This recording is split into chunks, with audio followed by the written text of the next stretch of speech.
ये हमारे एक दोस्त हैं जो कि उनकी इंटेलिजेंस एजेंसीज में बहुत करीब हैं।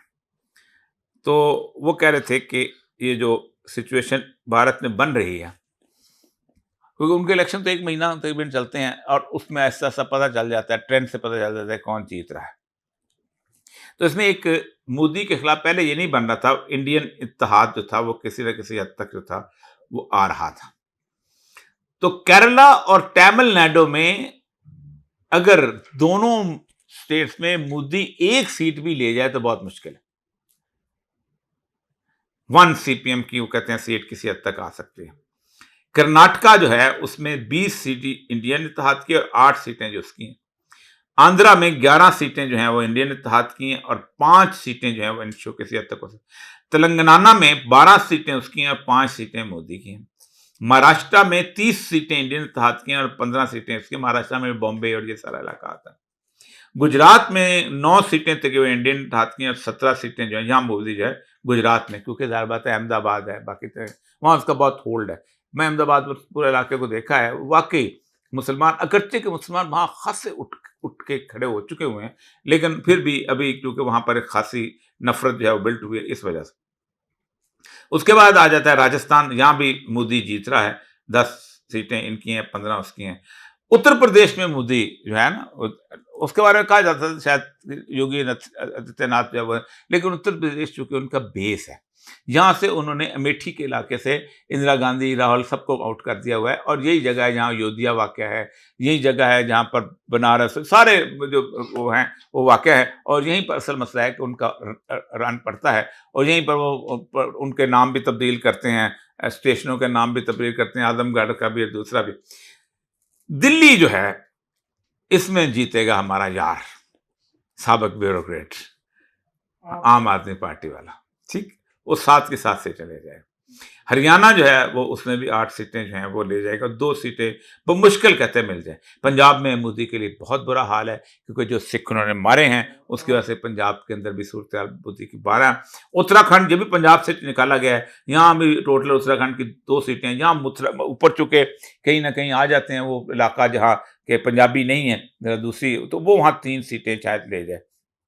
इसी तरह ये जो है अपना जेके जो है उसके अंदर 5 सीटें इनकी है, 1 सीट बिहार में भी चूँकि वहाँ पर उसका बहुत असर है अपना दलित लोगों का और मायावती और ये सारे के सारे जितने भी थे हमारा वो जो ख़ास तौर पे जो बहुत वज़ीर रेलवे होता था वो वहाँ पर होता था। उसके बाद छत्तीसगढ़, उड़ीसा में 6 सीटें जो ज़्यादा सीटें जो हैं उसमें बात सिवाय एक आसाम के और वो भी कहीं बराबर की सूरत-हाल है और असम में बराबर की सूरत-हाल इसलिए है कि 1985 ऑनवर्ड जब से बंगाल से बांग्लादेश से लोग वहाँ हिजरत करके आना शुरू हुए हैं, 85 में पहली लड़ाई हुई थी कि ये बांग्लादेश के लोग हमारा जो है मसला ख़राब कर रहे हैं तो ये असम बल्कि वो इलाका है जो मुसलमानों की अक्सरियत का इलाका था और बाशानी ने वहाँ जाके बाकायदा लड़ाई की थी कि इसको रेड क्लिफ ने उस तरफ क्यों शामिल किया, इसको हमारे साथ आना चाहिए। बाकी तो कहीं और पर भी बाकी छोटे-छोटे 1-1, 2-2 सीटों वाले लोग हैं, मणिपुर है, उसके बाद मिज़ोरम है, त्रिपुरा, टोटल 543 सीटें हैं उसकी और उसमें से उनकी असेसमेंट है कि 313 सीटें जो हैं, वो उसके मुखालिफ ले जाएँगे और 181 सीटें जो हैं, वो ले जाएगी ये बीजेपी। बीजेपी ने नारा दिया था, अब की बार 400 पार का मतलब ये था कि 2/3 अगर मेजॉरिटी आएगी, तो हम क्योंकि 50 स्टेट्स में उनके पास बंदे होने चाहिए 50% जितनी स्टेट्स हैं उन्हें 50 उनका गवर्नर जो उनका वज़ीर-ए-आला होना चाहिए और 2/3 होने चाहिए। तो उनका ये बेसिकली कहने का मकसद था कि इस सारे मामले के अंदर वो अमेंडमेंट ले आएँगे और इंडिया को जिस तरह पाकिस्तान का है कि इट्स अ मुस्लिम स्टेट उसको एक हिंदू स्टेट के अंदर कन्वर्ट कर लेंगे और वो जो है वो तो ये है असल वहाँ पर। देखिए कब तक रिज़ल्ट आते हैं, इसको सँभाल के रखिएगा। हो सकता है मेरी बात गलत हो जाए, हो सकता है मेरी बात ठीक हो जाए। लेकिन बुनियादी तौर पर मोदी ने जो कुछ कर दिया है, मुस्लिम उम्मा की खैर-ख़ाही के लिए, क्योंकि इक़बाल का एक शेर है कि मुसलमान को मुसलमान कर दिया तूफ़ान मग़रिब ने। मोदी ना होता तो मुसलमान इज्तिमा इकट्ठे नहीं होते। मैं अभी उम्रे पे गया था, मुझे जितने इंडियन मिले हैं ना, मुझे गुजरात के 2 इंडियन मिले, वो लंबे-लंबे कद के, इतनी बड़ी-बड़ी सफ़ेद और काली दाढ़ी और सुर्ख़ और सफ़ेद। मैंने कहा कहाँ से हैं? कहते हैं अहमदाबाद। मैं कहा इस शक्ल का तो बंदा मुझे पूरे इंडिया में नज़र नहीं आता कभी। उसने कहा अब बहुत नज़र आते हैं। कहता है आप सोच नहीं सकते थे कि 38% बॉम्बे में मुसलमान हैं, नज़र नहीं आते कहीं, लेकिन अब नज़र आना शुरू हो गए हैं। इसी तरह अहमदाबाद में भी 30-35%, औरंगाबाद में भी 35, बनारस जैसे शहर में 30 से 32% मुसलमान हैं, नज़र नहीं आते, लेकिन अब नज़र आना शुरू हो गए हैं। तो ये बहरहाल ये सूरत सिनेरियो है और उसके अंदर इंडिया जो है वो अब मैं समझता हूँ कि इकोनॉमिक पीक पे पहुँच गया है और इकोनॉमिक पीक पे पहुँचे हुए मुल्क जो हैं वो कभी न कभी ज़वाल की सूरत हाल पे ज़रूर आते हैं। अफ़गानिस्तान में आप सोचें कि इस वक़्त दुनिया के अंदर तेल से भी ज़्यादा कीमती चीज़ है, वो है लिथियम। उसको कहा जाता है Saudi Arabia of lithium. Lithium वो चीज़ है जिसके बगैर ना ये लैपटॉप चल सकता है, ना ये कंप्यूटर चल सकता है, ना जहाज़ का एयरलाइन चल सकता है, ना सब कुछ। Lithium is in abundance.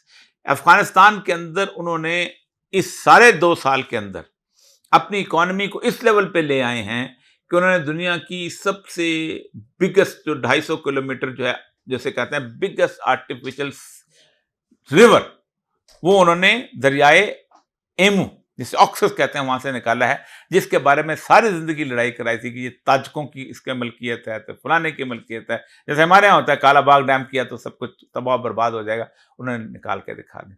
उनके ट्रेन के रूट्स बिल्ड हो गए। कभी हम मजाक उड़ाया करते थे कि अफगानिस्तान में रेलवे का मिनिस्टर भी होता है, क्योंकि वह अलग वहाँ रेलवे नहीं है। जैसे वो कहते हैं कि आपके यहाँ इंसाफ का मिनिस्टर भी होता है, आपके यहाँ तो इंसाफ नहीं है। अफगानिस्तान की इकॉनमी पाकिस्तान से कई गुना मजबूत है, बल्कि उनकी करेंसी इंडिया से ज्यादा मजबूत हो चुकी है। जो मुल्क 35 मिलियन डॉलर की पोर्ट के अंदर साइमल्टेनियसली इन्वेस्टमेंट कर रहा है, खैरात नहीं ले रहा, और अभी इस मुल्क के एसेट जो है अमेरिका ने बंद किए हुए, उनको रिलीज नहीं किया। अभी इनके ऊपर सैंक्शंस लगी हुई हैं। अभी ये बेचारे बाजार से डॉलर खरीद के कारोबार करते हैं दुनिया के साथ। चाइना ने उनके साथ जो वाखान कॉरिडोर से बाकायदा अपनी रूट जो है वो बिल्टअप कर लिया है। वो अपना मसला जिसके कभी हमारे यहाँ सर्वे हुआ करते थे, आपको पता है, कराकरम हाईवे के सर्वे के ऊपर 10 साल लगे थे। वो 3 महीने के अंदर सर्वे मुकम्मल करके उन्होंने ट्रेन की पट्टी के ऊपर बिछा के ट्रेन भी आगे वाखान, और वाखान कॉरिडोर जिसने देखा है वो बाकायदा हिमालय के साथ साथ गिलगित बल्तिस्तान के बिल्कुल ऊपर से है। आप सोचें कितनी मुश्किल जगह होती जहां से उन्होंने वहां से ट्रेन का रूट निकाला है। तो ये अब हमारी हालत है।